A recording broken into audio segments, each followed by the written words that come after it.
Hi everyone, it's Jessica. Welcome back to my channel. Today I'm working a little bit on the Too Many Pumpkins quilt. So let me show you where I'm at.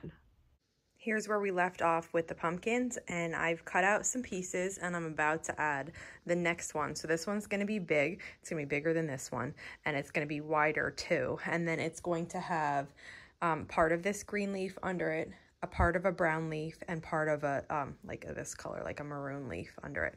So let's get started. I have all my pieces, and you know, this is trial and error, so I'm hoping that they'll all work. I think, you know, I've done 2 pumpkins now. I've kind of got it down to a good system, but that doesn't mean I'm not gonna have to unpick or recut new things. So the first thing I'm going to do is do 2 easy corner triangles on this.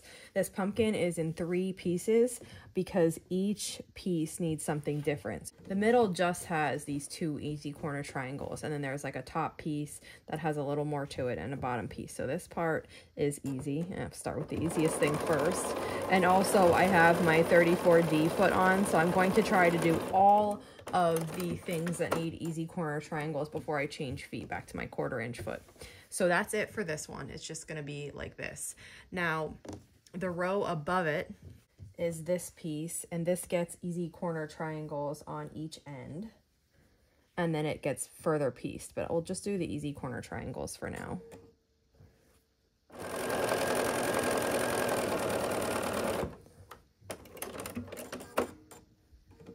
That's going to be part of the top, and we're going to sew onto the edges of this, but we'll save that for later.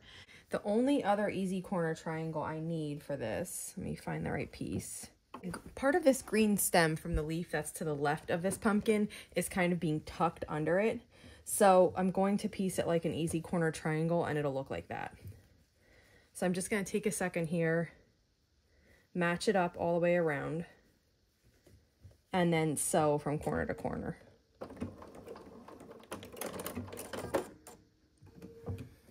Okay, so this one looks like that. I think those might be all the easy corner triangles in this one. So I'm going to switch back to my 1/4 inch foot, 57D, and we can start putting this together. Let's start at the top. I'm going to trim off these, leaving about 1/4 inch seam allowance. Okay, and what we need to do here is add a green square onto each side.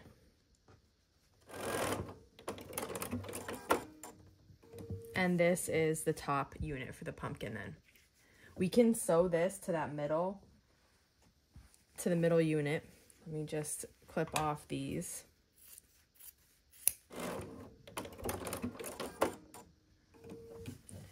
Okay, and this pumpkin so far looks like that. This is kind of going to be like a misshapen one. Now the bottom row. The bottom row is going to consist of this one, a bit of orange. So let's sew that on. And then over here we need to do some other pieces that I don't have ready yet. So let's do those. The one is going to be a stem for the red leaf. So it looks like this, and then we're going to trim it to size. Now, kind of with these leaf stems, I'm varying this one. This one's quite a bit thinner than this one, but I'm just going to vary them throughout the quilt. And then I also need some half square triangles, and so I'm going to make those now. Okay, I made all the half square triangles I needed, and now I'm making the bottom row of the pumpkin. So I'm adding this stem, which is from, you know, the dark red leaf that's crossing over the pumpkin. And then I'm adding a square of the leaf, which is this one. And then I'm adding a half square triangle for one of the points of the leaf. And this is the bottom then. This big long piece. Before we sew that to the pumpkin needs to get a strip of green on its right. So I'm going to add that now. And now we can add this long bottom piece.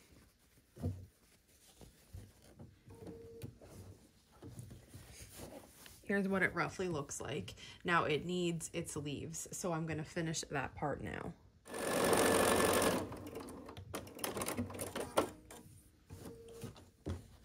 Okay, that's one more row added, and then it has one more final row underneath it.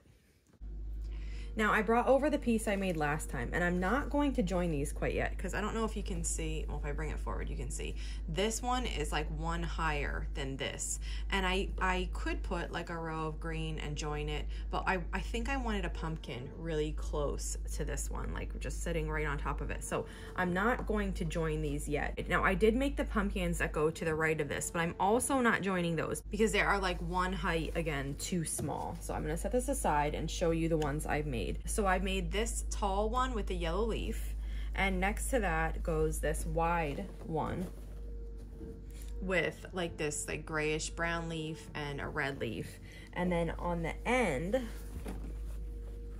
is a small one with a partial green leaf and a partial yellow leaf. So these are turning out really cute. I can sew these together. These are all the same height, so let's do that now.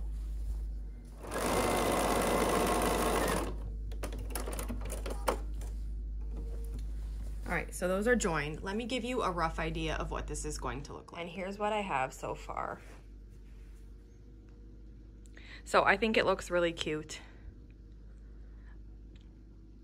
I guess I should have just made this one smaller, so I could have sewn this whole row together. I could take it apart and change that, but I think it's fine. I'll just plan the rest and then start piecing them together. Now that I'm looking at this, I'm realizing this is pieced incorrectly. That's all right, that's expected. So I'm gonna take that little one apart, this one, and then I'll sew it back in the right way. Okay, that's all fixed. So I'm going to pause here and kind of reevaluate my next steps, but making this has been really fun so far. And that wraps it up for today. So now I'm going to like ponder how to do the next rows. I'm not sure where I'll start working, if I'll go back to the sky or if I'll work in the middle more with the pumpkins. If you have any questions on this video, just let me know. And if not, I'll see you back here soon. Thanks for following along.